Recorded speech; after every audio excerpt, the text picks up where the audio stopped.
किसी छोटी बच्ची से बलात्कार, हिंसक हो जाना ये आम बात हो गई है। इन सारी बातों के पीछे एक नाम सामने आता है, डिप्रेशन, अवसाद। अवसाद क्या होता है हम बात करेंगे डॉक्टर अरिजित गौरव से। डॉक्टर अरिजित, अवसाद है क्या ये? नमस्कार। अवसाद, जिसको हिंदी में इंग्लिश में डिप्रेशन बोलते हैं, ये बेसिकली कुछ लक्षण का कॉम्बिनेशन है जिसमें कि उदासी, चिड़चिड़ापन, नींद ना आना,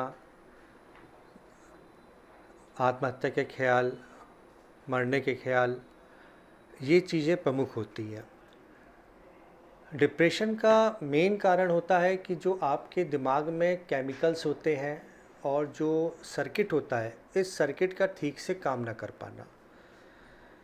ये आज की डेट में भारत के हर छठे आदमी को डिप्रेशन है, लेकिन चूँकि आदमी इस चीज़ की जागरूकता की कमी से और इलाज न करवाने की वजह से जब ये डिप्रेशन बढ़ता जाता है तो आदमी अपने आप को मारने के ख्याल आते हैं और वो सुसाइड कर लेता है। अरिजित जी, आत्महत्याएं आम बात हो गई हैं, ऐसा क्यों हो गया? क्या बदलाव हुआ? महिला हो, पुरुष हो, बच्चे हो, सब इसमें इन्वॉल्व है, ऐसा क्या हो गया है?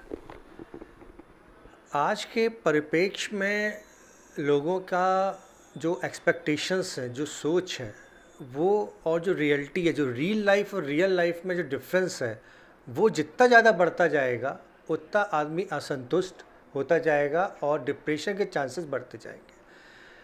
और डिप्रेशन जब हायर लेवल पे पहुंच जाता है तो सुसाइड में कन्वर्ट हो जाता है।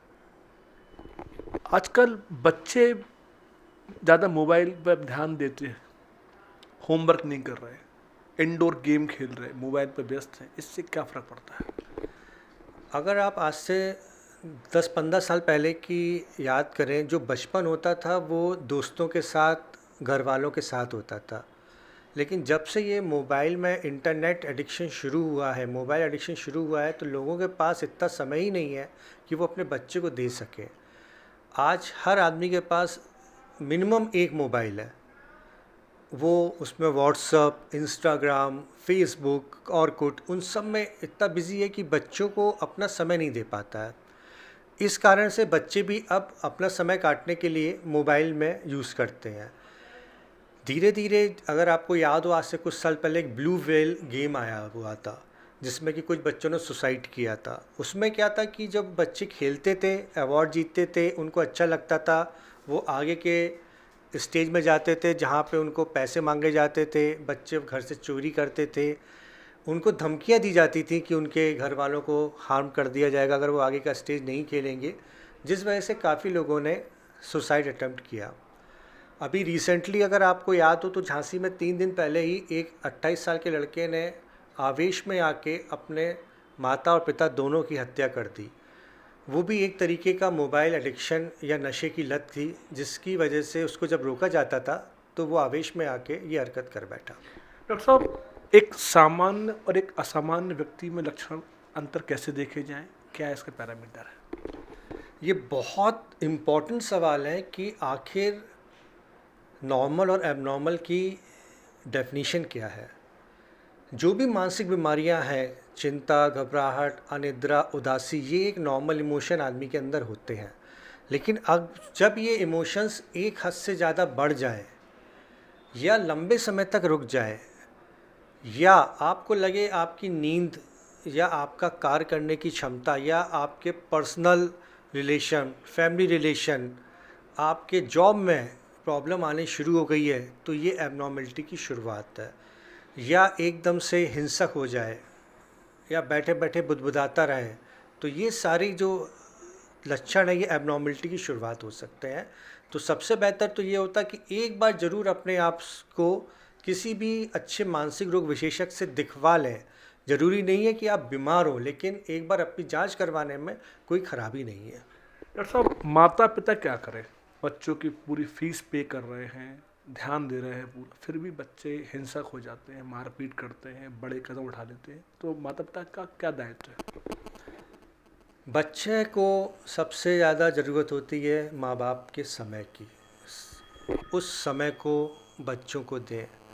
आप अगर खुद ही मोबाइल यूज़ करते रहेंगे तो बच्चे भी आपसे वही चीज़ सीखेंगे।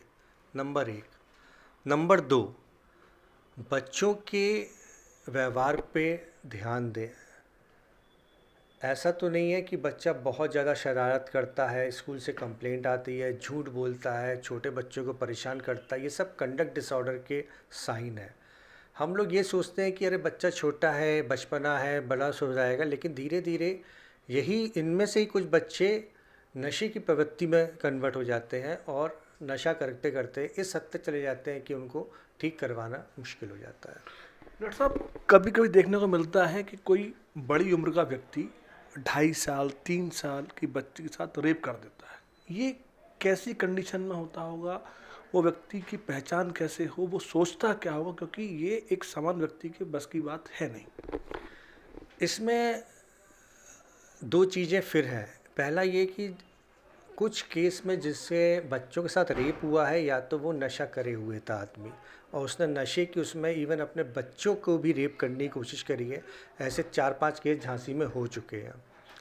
दूसरा जो मैंने आपको बताया, कंडक्ट डिसऑर्डर, जो बच्चों में झूठ बोलना, लड़ाई झगड़ा, ये जो लक्षण होते हैं, ये चीज़ें भी एक एबनॉर्मल साइकोलॉजी या एबनॉर्मल व्यक्तित्व, पर्सनालिटी का शुरुआत है।